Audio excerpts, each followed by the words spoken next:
쿠다, 쿠쿠, 밥통 느낌도 나고 약간 귀엽기도 하고 이런 이미지입니다. 많은 연구자들이 더더욱 이제 엔비디아 GPU가 쿠다를 떠나지 못하게 만드는 요인이 되는 것 같습니다.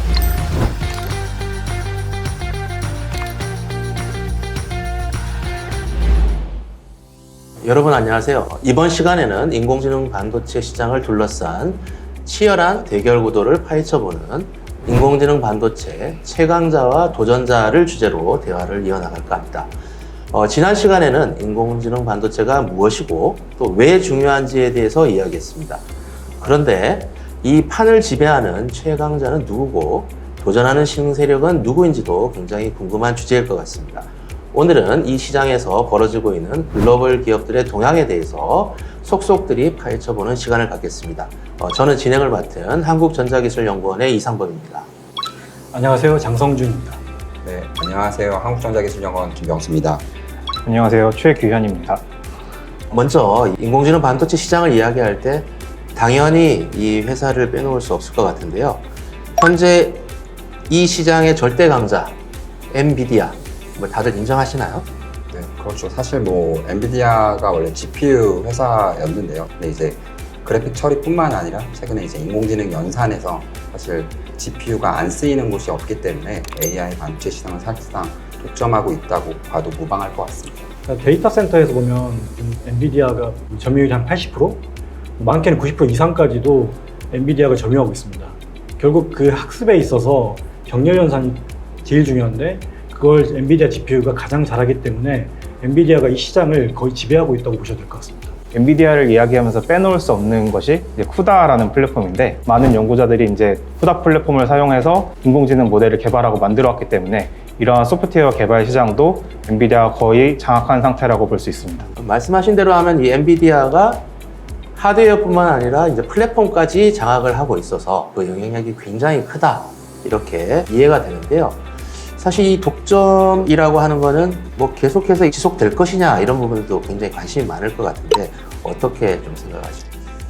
엔비디아가 이제 서버용 AI 반도체 시장을 사실상 독점을 하고 있는데 독점 상태가 계속 지속될지는 사실 미지수이고요. 왜냐하면 기존에 이제 서버를 많이 활용하는 업체들 자체가 엔비디아에 대한 의존성을 갖고 싶어 하지는 않거든요. 그러다 보니까 서버나 클라우드 서비스라는 업체에서 직접 AI 반도체를 개발하는 기업들도 있고요. 그리고 새로운 이제 기업들이 계속 나타나면서 이제 엔비디아의 아성을 무너뜨리기 위해 연구개발을 매진하고 있는 상황입니다. 다른 기업들 얘기를 좀 하기 전에 쿠다라는 플랫폼 얘기를 방금 하셨는데요. 사실 쿠다라고 하면 무슨 브랜드 네임 정도의 어떤 느낌만 가지게 되는데 이 쿠다가 뭐길래 또 이렇게 중요한지 조금 더 구체적으로 말씀해 주셨으면 좋겠습니다. 이름만 들어보면 쿠다, 쿠쿠 이렇게 약간 밥통 느낌도 나고 약간 어떻게 보면 좀 약간 귀엽기도 하고 이런 이미지입니다. 근데 실제로 쿠다는 약칭이고요. 풀네임은 이제 컴퓨터 유니파이드 디바이스 아키텍처라는 이제 구조인데 쉽게 얘기 드리면 엔비디아의 GPU를 소프트웨어 프로그래머가 쉽게 쓸 수 있는 그런 환경이라고 생각하시면 될 것 같습니다. 조금만 더 구체적으로 설명해 주시겠어요? 쿠다는 AI 모델을 이제 GPU에서 쉽게 실행할 수 있도록 해주는 이제 소프트웨어 환경이라고 보시면 좋을 것 같습니다. 그래서 이제 AI 연구자들이 이제 GPU를 이용해서 AI 모델이라든지 경량화 이런 다양한 AI에 필요한 것들을 개발을 할 때 활용할 수 있는 프로그램이라고 보시면 좋을 것 같습니다. 그리고 쿠다를 자세하게 이해하기 위해서는 먼저 이제 GPU의 병렬 연산 얘기를 같이 해야 될 것 같은데 원래 GPU의 병렬 연산을 기존의 C나 파이썬 같은 CPU 중심의 언어를 가지고는 100% 표현하기가 어려웠습니다. 근데 쿠다는 그러한 이제 프로그래밍 언어의 측면까지 같이 가지고 있어서 이제 개발자들이 GPU 프로그램을 이제 손쉽게 만들 수 있는 그런 플랫폼이라고 이해하시면 될 것 같습니다. 그러니까 이제 이 GPU의 어떤 연산할 수 있는 능력을 인공지능을 연구하는 어떤 소프트웨어 개발자들이 쉽게 활용할 수 있도록 해주는 게 쿠다다. 근데 이제 이게 쿠다가 만약에 없으면 인공지능 연구자들이 AI 모델을 어떻게 개발을 해야 되는 건가요? 쿠다가 나오기 전에는 보통 이게 GPU다 보니까 그 GPU의 라이브러리나 API가 있었습니다. 예를 들어서 오픈GL이나 다이렉트X 같은 이제 그런 거나 이제 실제로 GPU의 어떤 쉐이더나 이런 하드웨어 구조까지 이해를 하고 코드를 짜야 되기 때문에 정말 그 연구를 하는 극소수의 분들만 이 코딩을 할 줄 알고 그랬는데 이제 쿠다가 나오면서 단순하게 API나 라이브러리만 콜해도 사용할 수 있는 그렇게 쉽게 바뀐 겁니다. 실제로 쿠다가 나오기 전에 엔비디아 GPU를 이용해서 뭐 인공지능 연구를 해보신 적이 있으신가요? 있다라고 해야 될지 잘 모르겠는데 이제 그때만 해도 제가 약간 많이 어릴 때라서 써보긴 했지만 뭐 학생이나 이제 연구자 수준에서 그 GPU 원래 라이브러리나 API를 써봤는데 그때 너무 어려워서 제가 그 당시에는 AI를 좀 포기했던 경험이 있습니다. 그래도 한번 해보긴 하셨다고 하니까 네. 그 도입 이후에 하고 비교를 해보면 쿠다를 사용하기 전, 사용하기 후 얼마나 달라졌다 체감하시는 게 그거를 뭐 이렇게 정량적으로 뭐 표현하기보다는 쿠다나 엔비디아 GPU 그 패키지가 없다라고 하면 AI에 대한 개발을 할 수 없다. 뭐 그 정도까지라고 말씀을 드릴 정도로 쿠다나 GPU의 어떤 생태계가 강력합니다. 저 같은 경우에는 쿠다를 안 써고 개발을 해본 적은 없는데 이제 쿠다도 이제 GPU 생태계가 계속 누적이 되면서 굉장히 많은 버전과 굉장히 많은 발전을 거듭을 해왔거든요. 근데 초기 버전의 쿠다는 사실 지금처럼 이렇게 쓰기 편하거나 많은 기능이 지원되는 그런 형태는 아니어서 그 당시 GPU의 뭐 스펙이라든지 이런 거를 좀 많이 이해하고 해야 이제 성능이 나왔는데 지금은 그냥 행렬 연산을 하고 싶으면 행렬 연산을 하는 라이브러리를 그냥 딱 불러서 한 줄 딱 쓰면 사실 최적화된 행렬 연산이 돌아가는 그런 구조로 되어 있습니다.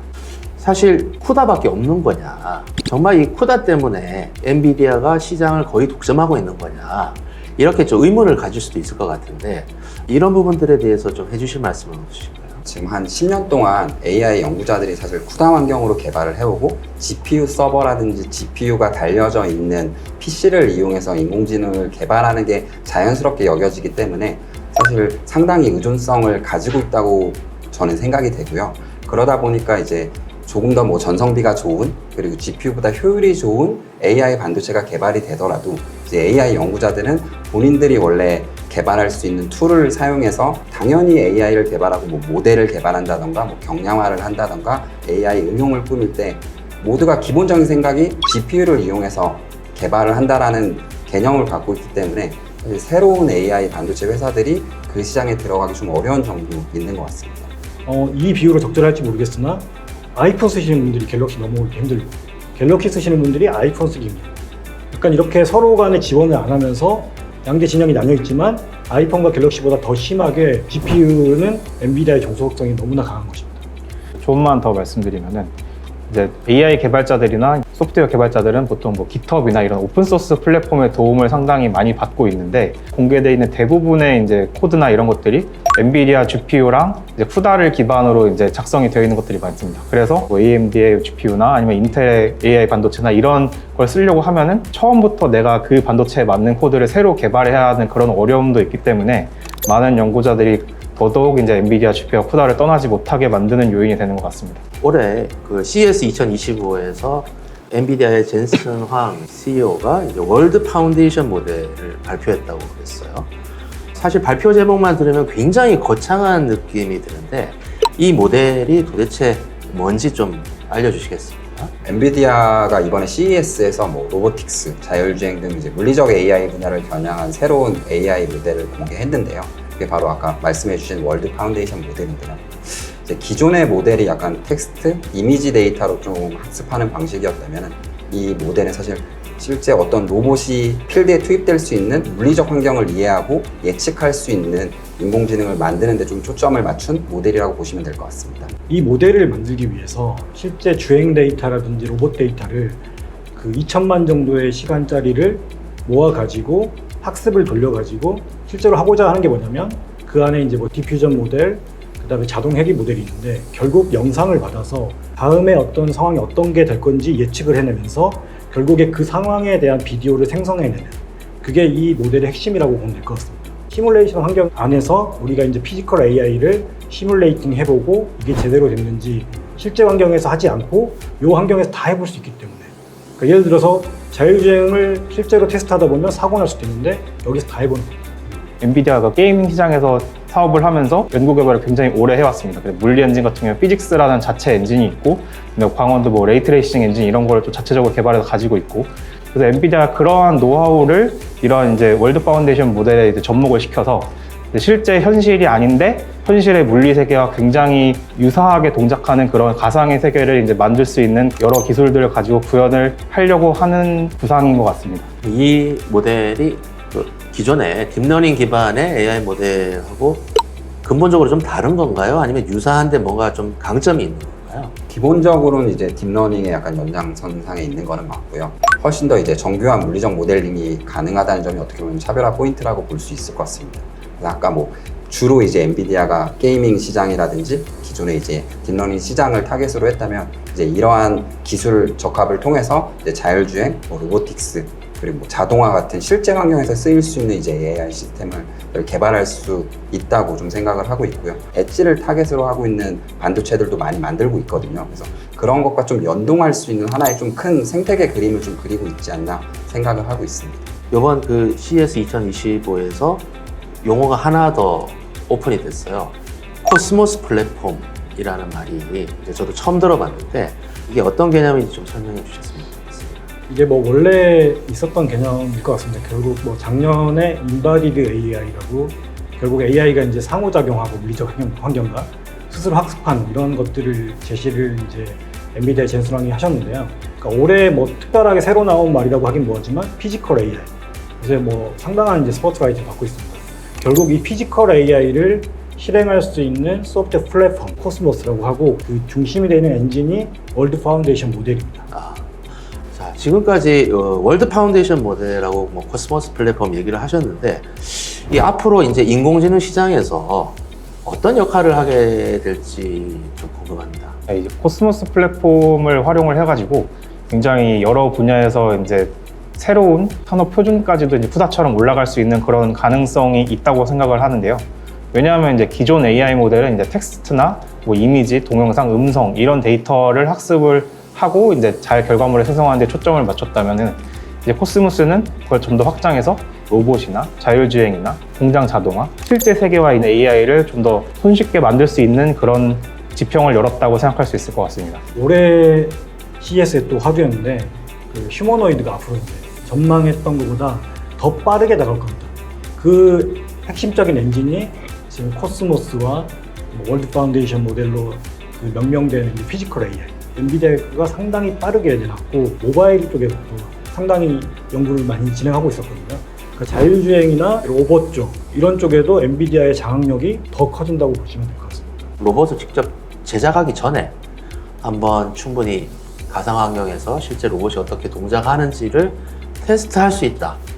그러면 이제 이 실제 제품 개발하는 방식이 완전히 변화될 수도 있겠다 이런 생각도 듭니다. 엔비디아가 이러한 가상 환경을 통해 가지고 기존에 가지고 있는 모델이라든지 그리고 이제 본인들의 플랫폼을 이용해서 개발할 수 있는 이러한 생태계가 구성이 된다면 실제적으로 이제 로봇이라든지 자율주행 차량에 대한 개발에 대한 플로우도 바뀔 수 있다고 생각합니다. 사실 뭐 얘기를 계속 듣다 보면 좀 무섭다라는 생각도 합니다. 그러니까 엔비디아가 단순하게 이 반도체 기업을 넘어서 인공지능과 관련된 전체적인 소프트웨어 그리고 그걸 활용하는 여러 가지 제품들의 시장까지 장악하려고 하는 이제 그런 느낌을 가지고 있는데 긴장도 많이 해야 되겠다는 생각도 드는데요. 네, 맞습니다. AI 반도체 시장에 보면 서버, 모바일 엣지까지 엔비디아가 거의 지금 장악하려고 하고 있습니다. 근데 이것들을 무너뜨린다? 그렇기보다는 조금 대응하기 위해서 많은 그 스타트업, 빅테크 대기업들이 자체적으로 또 반도체를 개발하고 있습니다.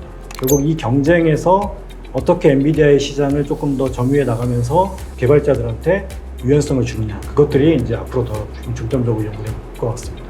지금 AI 반도체에 대한 개발도 한 10년 정도 이루어져 있기 때문에 제가 생각하기에는 이제 엔비디아가 저러한 모델들을 개발하고 이제 피직스 모델들을 적용하는 것 자체가 결국은 그 산업 도메인 논리지를 이용해가지고 AI 반도체랑 접목을 시킨다고 생각을 하고 있거든요.